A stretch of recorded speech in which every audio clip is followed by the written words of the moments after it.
Welcome back to Female Voices Life and Lost. I am Wayna. Teresa, and today we're talking about something that surprises so many people after loss: Hmm.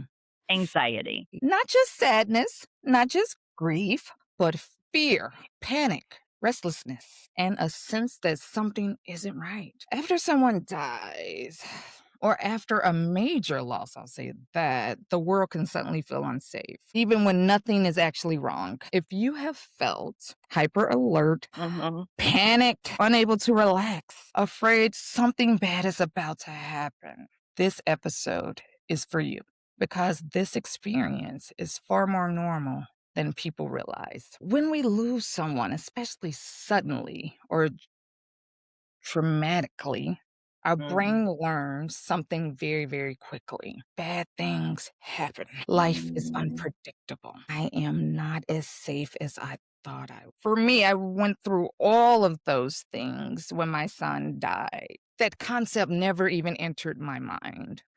Like, I'm a mama bear, so I feel like, long as I'm protecting, providing, I got them. They're going to be good. It never occurred to me that I needed to worry about them in the arms of someone else. So my world went upside down when that happened. So the brain's primary job is to survive, to protect. So after loss, your brain shifts into scanning mode, Mhm. constantly asking. And my brain did it probably hourly. Yeah.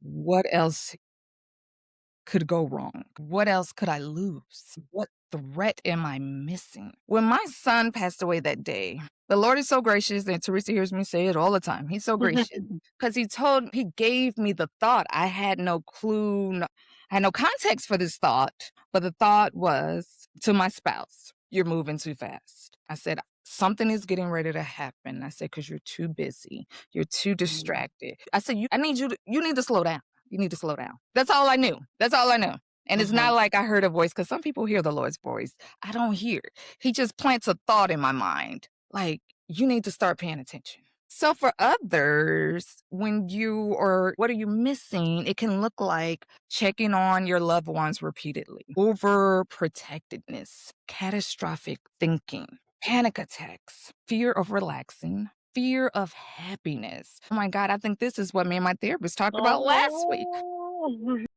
Because we were talking about just grief and how that participates in your life where you cannot truly access happiness or you can access pleasure, different things like that. So we were comparing my journey around January, February, 6 months after my son had passed, versus where I am now, which is 2.5 years. And she was like, "I don't think you could access that then."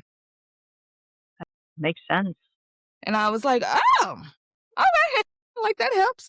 And when I'm and we're grown here, so I'll say that up front. But when we were talking about pleasure. And I was like, yeah, I didn't want to touch that with a 10 feet pole when my son died. Yeah. And I was like, well, what's happening now? Because we were talking about menopause. So I have a complicated layer. I'm being very transparent with this audience because I want to let you guys know that it's out there. It's like the perfect storm: Yeah. grief, marital stress, menopause, and then all the rest. So it's been Yeah. hijacking. It's hijacked my system. Yeah. Yeah.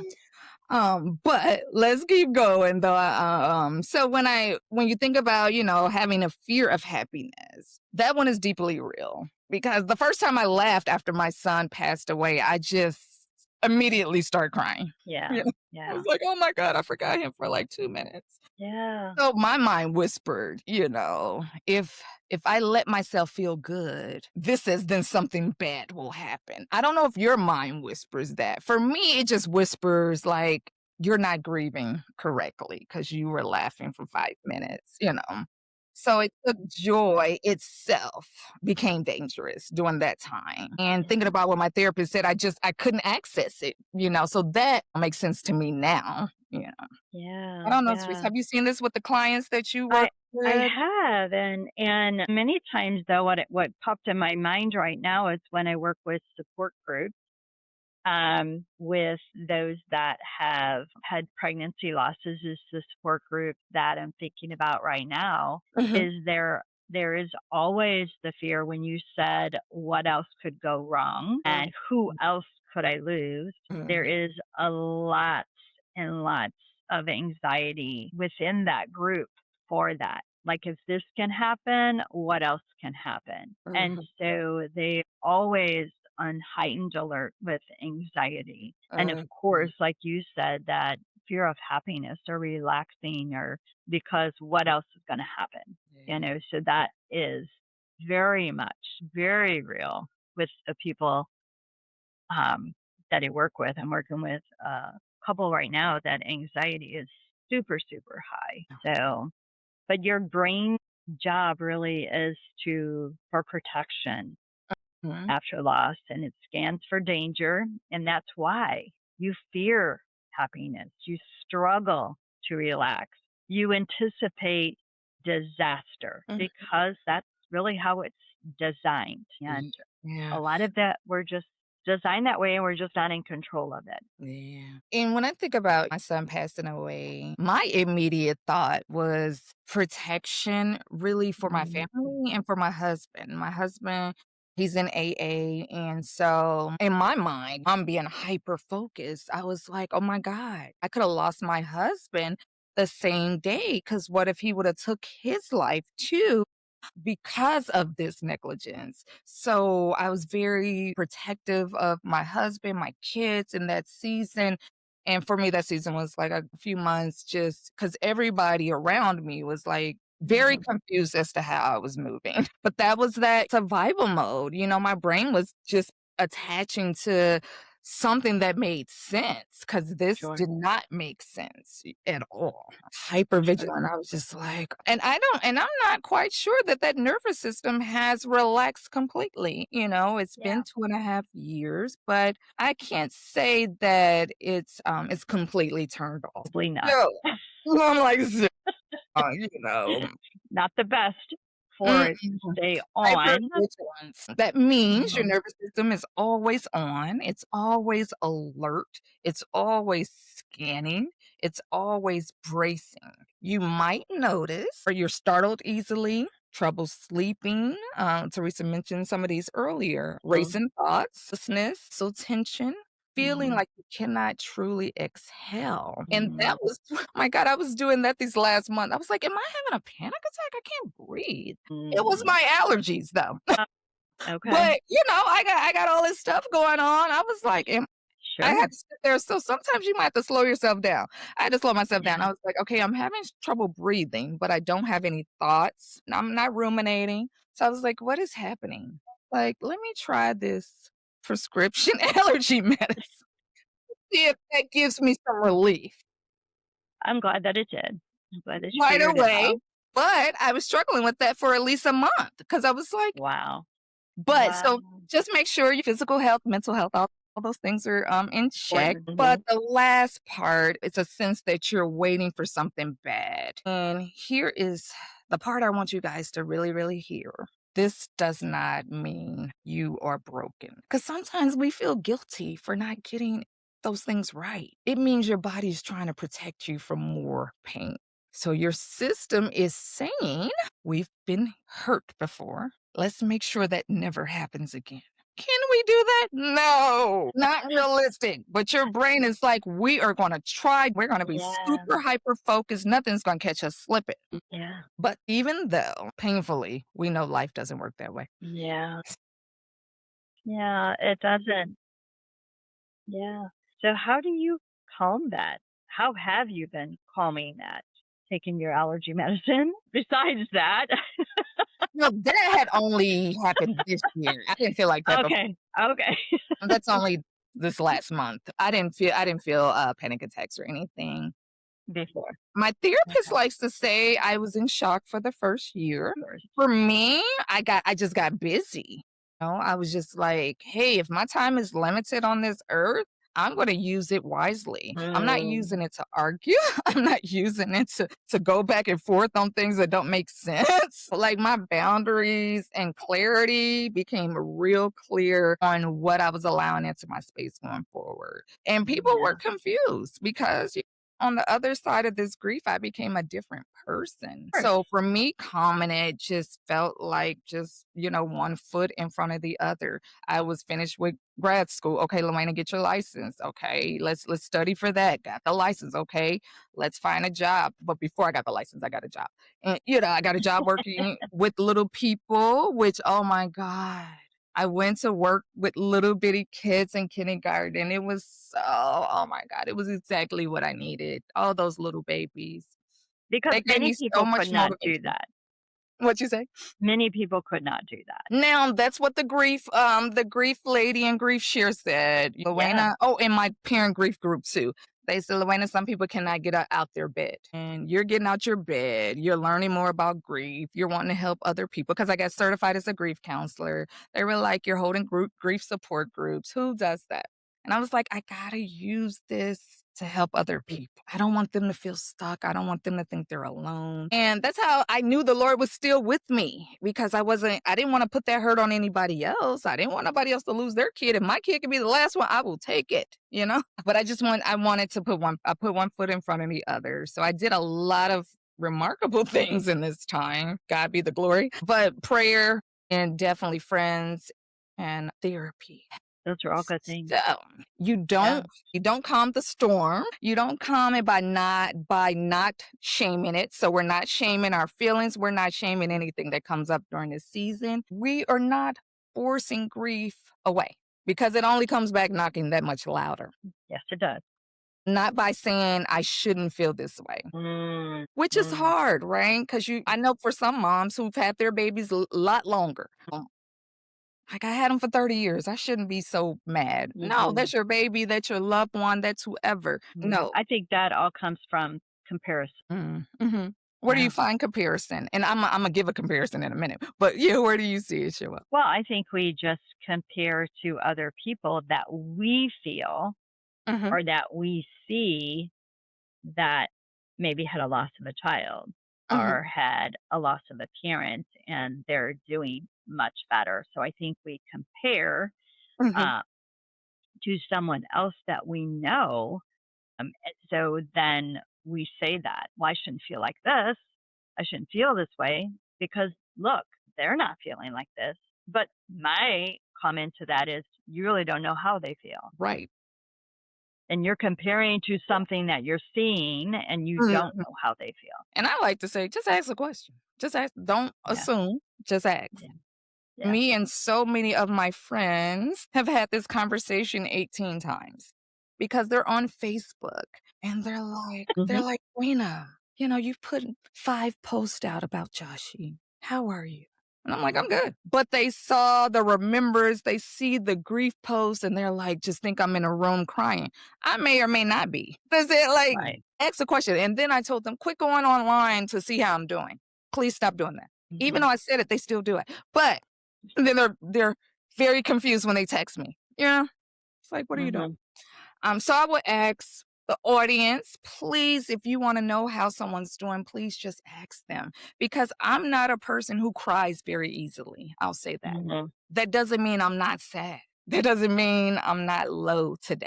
Just Hmm. because I answer the phone and I say hello, if you don't hear me trembling, that doesn't mean that I'm not low. Yeah. I need you to ask. If you're one of my friends, please ask. So Yeah. get real curious. Just get real curious. Try not to judge yourself in this season and try not to judge other people. Let's Hmm. see. So you get curious by gently asking, because anxiety after loss is often fear of another loss. And I talked about that earlier.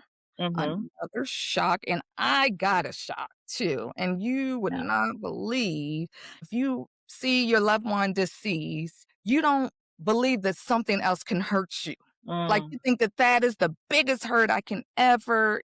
No. Some of my cousins did the most disrespectful things those Oh, months no. afterwards, and Hmm. I didn't realize that it would hurt me, what they did, and it did. It really, really did, and it's like, Hmm. man.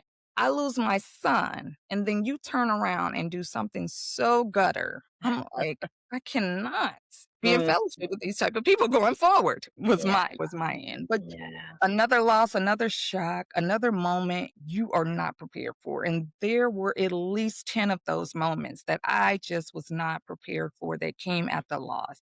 Because anybody that's a friend of mine knows I'm a full service friend. So I'd be like, I would Mm, never treat anybody like that. yeah. Why? Mm, It's just mind boggling sometimes. And yeah. so then we begin slowly reintroducing safety, not all at once, but in small, consistent ways. These ways look like intentional breathing. Teresa was talking about that Mhm. earlier. A lot of people just, you aren't breathing normally because you're just bracing yourself. Yeah. Mhm. Grounding into the present moment. What do I see? What's here? What am I smelling? What am I feeling? Teresa always talks about grounding and going outside, getting your feet into the earth. Those are all things that you can do to get yourself back present. Saying out loud, right now, I'm safe. Noticing when fear is future based. And I'm trying to think. I don't believe I had a whole lot of fear future based things happening. I had some Mhm. other things, but that wasn't Yeah, it. Okay. And then reminding your body, this is memory, not danger. And I think for myself, I did some very intentional things when my son died because I didn't want to remember him that way. So I didn't look at him too long that way. I didn't okay. touch him because I didn't want to feel his cold body. I didn't want that to be in my psyche.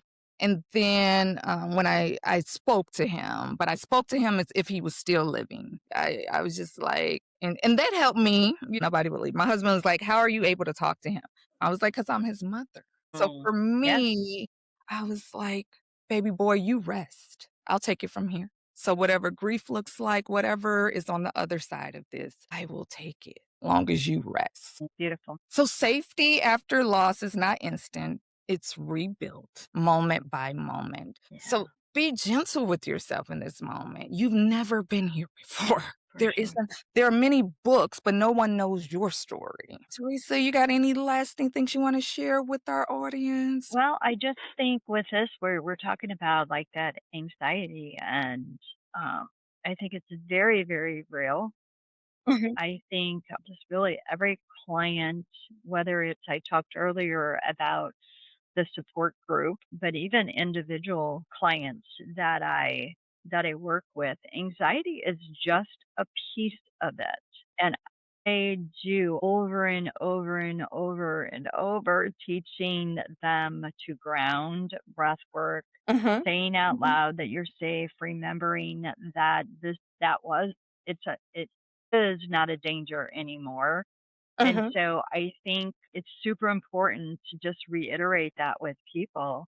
And of course, if the anxiety is so great that you need something for it, mhm, need more support, get mhm, that support. But there are tools that we just talked about, things that you mhm, can do on your own. But if that's not working, let's make sure that you get the support that you need. And many times it could be a short period of time that you need something. And I'm speaking like some medication or whatever to mhm, help you mhm, through that period of time. But I think mhm, sometimes people don't want to do that. But if it's needed, but mhm, it's an individual thing. Just like mhm, grief is very individual to you, many can do the grounding things that we just talked about and work through that. And it mhm, is work, mhm. but there are those, I want to just say that there are those that they need more, and make sure that you get more if that's what you need. Does that make sense? So true, so true. Yeah. Yeah. There was a moment when I realized my anxiety wasn't weakness. It was my body desperately trying to prevent more pain that Mhm. shifted everything. Instead of fighting myself, I started working with my nervous system, speaking it. Now, if anybody knows me, they know I pretty much shoot from the hip most of the time. Mhm. So I'm gonna speak it. I'm gonna name it. Calming it is a little harder for me to do at times, and reassuring it. After I Mhm. remember the first night I slept without a panic. And that was probably a long time. I ain't gonna even lie to you. Because my son would wake me up every night. So it took a long time for that to change. Yeah. But when it did, it was a big deal for me because healing after loss often arrives quietly. So no one Mhm. sees it. Only you notice the shift inside yourself. So not as a dramatic breakthrough, because Lord knows this is a daily walk, this grief journey, but as a Mhm. gentle return of breath, rest, stillness. Yeah, I had a client that I just talked to today that is one of the goals that she wants to achieve is being able to sleep Mm, through the night, mhm. not being woken in the middle of the night with panic, anxiety. So I'm looking forward to walking her through grief to achieve that. Yeah. And for you, it sounds like it took quite a while. And again, it's an individual thing, but that is definitely, I think that's with a lot of people. Mhm. It's like, I would just like to sleep. I'm so tired. I just would love to be able to sleep Yeah. and rest. Well, I already had sleep issues, and then he didn't sleep the Oh, whole time. He never slept past maybe 3 hours his whole oh, life. I was struggling. It's like I had a newborn for 4 years. Man, yeah. Yeah. but Yeah. Yeah. I will say this, if your world feels unsafe right now, ask yourself, what small signal of safety can I offer myself today? Not forever, not perfectly, just today. Fear after loss doesn't mean you're weak. It means you've loved deeply. We Yeah, share that all the time. It's all about the love that you've experienced. And your body is really trying to make sure you survive that love by protecting you. yeah. Let's teach it. Let's teach your body that you Mhm. are safe again. You are safe. If this conversation resonated, share it with someone who might need to hear they are not alone. Grief isn't something you get over, it's something you learn to carry differently. We are both honored to walk alongside you. Teresa's a grief coach. Wayna's a grief counselor. We are here for you. You can reach us at our Facebook page, Female Voices Life and Lost. You can Mhm. inbox us, leave us a message, share this episode if you feel someone you know needs it. Until next time, be gentle with your heart.